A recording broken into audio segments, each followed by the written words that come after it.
Hi guys, welcome to the Silver Report. Today is Friday, January 27th, 2017. Gold is currently trading at $1,185.40, $16.78 silver is currently trading at. And let's get into some of the economic news. We see some tremendous numbers that are being released. I suppose they should have been hidden, but we have real GDP numbers released that are saying that growth in the United States, real GDP, was 1.9% compared to 3.5% in the third quarter. They expected a boost, but we saw a plunge in exports as we know GDP rose to a 3.5% increase in the third quarter. Trade was a big boost to that rise. And so we see this massive drop just because there is a massive drop in exports. We see a stronger dollar that is affecting this. The quarter's GDP in the third quarter, or in the fourth quarter, is carried solely on consumer spending and investment. So the entire GDP is made up on enthusiasm and carried by this media Trump euphoria. And listen to how they're describing it as an Obama boom when for 2016 real GDP increased only 1.6%. Personal income in the fourth quarter increased by 152 billion. Seems like a lot. Compared to the previous quarter, it was an increase of $172.3 billion. So there was less personal income for citizens that was made. There is less growth, less exports. This economy is in a recession. Come on, 1.9%? For the year, 1.6% real GDP. We are in a recession, and they're describing it as an economic boom and wanting to increase interest rates. New home sales collapsed by 10.4% in December. New jobless claims have risen. We're having a very important vote coming up about the debt ceiling. Remember when Obama said raising the debt ceiling is not the same as raising the debt? True and false. Because here we are knocking on the ceiling again. Let's face it, this economy cannot be sustained without this life support they've pumped into the system. More than that, look at how these central banks keep control of their debtor nations. For example, not so Great Britain, they can't leave until they pay their debt. So they benefit by slavery to stimulus and market drops. The central banks, they benefit. They own control over the economies of these major nations in Europe, America, China. There's world banks in every country, the same cartel, and they benefit by slavery to stimulus and market drops. They benefit by real GDP of 1.6% in America. They require the massive drops that require bailouts. For example, Deutsche Bank Sebastian Reitler, he's making statements about this fabricated economy globally is coming to an end. False stimulus must begin to be rolled back, and we're going to see a world economic slowdown. China's mounting debt bubble, decrease in production, and then we see they release their economic data, completely massaged numbers. No real reason to believe it. They are bleeding out their cash reserves, not only because they want to, but because they have to. There's a major housing crisis. Their housing market is extremely overvalued, far greater than the Great Recession housing crisis in the United States. Their stock market completely kept moving with stimulus from the governments, injecting cash into their stock markets, holding it up. It's a massive house of cards. There is no positive GDP info for China. China's mounting debt bubble, they're unable to keep control of their economy. And why should they? With talk of trade war, why should they? It's kind of like that kid in the playground, you know. If I can't play, I'm taking my ball and going home. Their debt is unsustainable. U.S. debt is unsustainable. Eurozone debt has enslaved their countries and siphoned their sovereignty by unsustainable. We're at a level where it can never be paid back.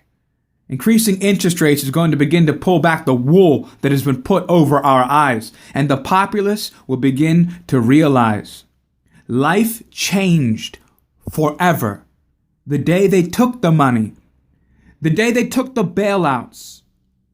This engineered crash was successful.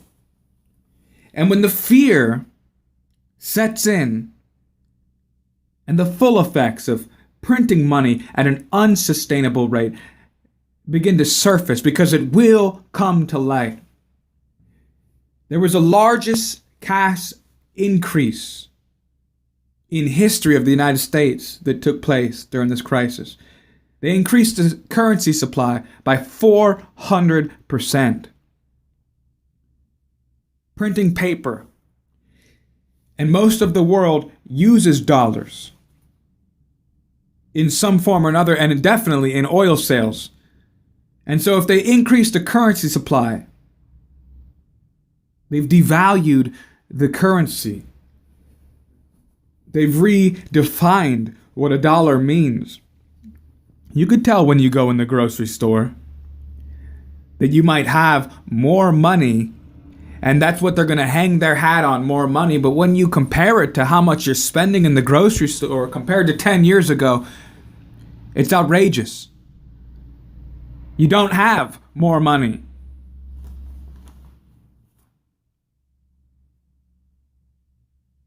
Maybe if you're one of the unfortunate, like most of this economy, as we see the increase in food stamp applications, maybe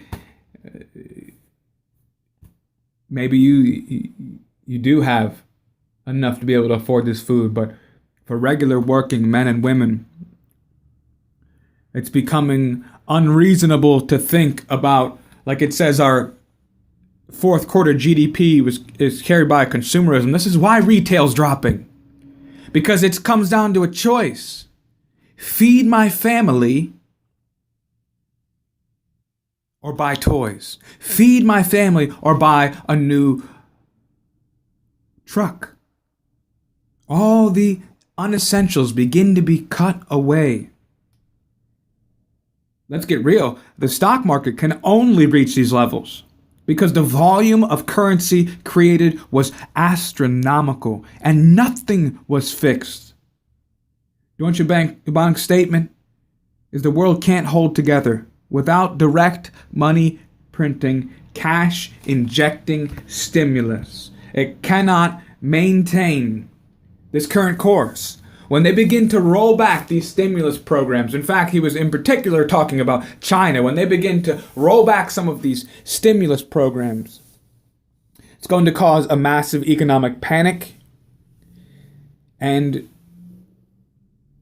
it's going to cause a global slowdown, a global GDP slowdown, which there already is. These numbers are coming out. They're massaged numbers. I mean, they could have done a better job making our numbers sound better. So what's the reason for all of this enthusiasm, excitement? Our fourth quarter GDP is made up only on business investment and consumerism, on spending of goods and putting money into the stock market. How is our GDP made up of a stock market rally on enthusiasm that is completely ignorant to this massive recession the world is suffering under, and the United States in particular, as we see we can't even sell our soybeans? When we have dramatic plunges in exports and raging new loss of job claims and continuing jobless claims. That these numbers, they just want to make the world believe that somehow we're in this great Obama recovery. And when it comes crashing down, they can blame it on free market thought. Blame it on tax reduction on businesses. Blame it on deregulation. And what's the answer? What's the solution? We need more regulation. We need more taxes on businesses. We need to tax the rich. And then we end up essentially with money that means nothing, higher wages, and employers who don't carry the weight, who don't carry the burden, who are cutting back on their staff. All the non-essential people, cutting off all the fat so that if they do need to pay higher wages and pay higher taxes and make sustaining a business in the United States unmanageable, they are not going to carry it. Their employees will. With the healthcare bill, when they increased the redefinition of full time in the law, that they would need to provide healthcare, what happened?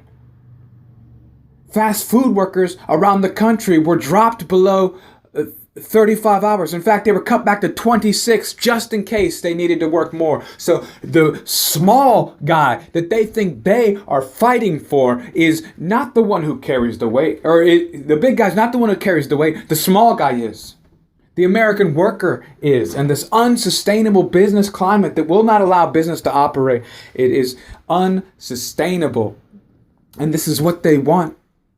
To have the populace blame free market, deregulation, and lower taxes for what caused the greatest economic collapse in human history, which is what we're facing, and which is why you need to take some positive steps. Take some of your money while the stock market is so high. Take it out. Bring it to the sidelines. You'll still have your cash. Invest some into metals. As a safe haven, a safe alternative, as a preservation against this inflation and this massive debt that we know that inevitably, according to this Federal Reserve debt slavery scandal, they are going to print more money. The increased money supply means the devaluing of the currency, the precious metals will always rise. Somebody was talking about, look at where silver is compared to 2 years ago. Look at where silver is compared to 10 years ago. It's holding a bottom that is 5 times the amount of what it was. You understand that? The value changed forever. And it will continue to do so. You cannot print this amount of money and not have those effects take place. All right. Thank you guys for joining me. If you like the content, be sure to subscribe. There'll be more videos just like this. Like the videos, share, get the word out. We got something real special coming up here for the end of the month. So stay tuned, guys. Be sure to leave a comment what you like, anything like that. And again, thank you for stopping by and stay tuned.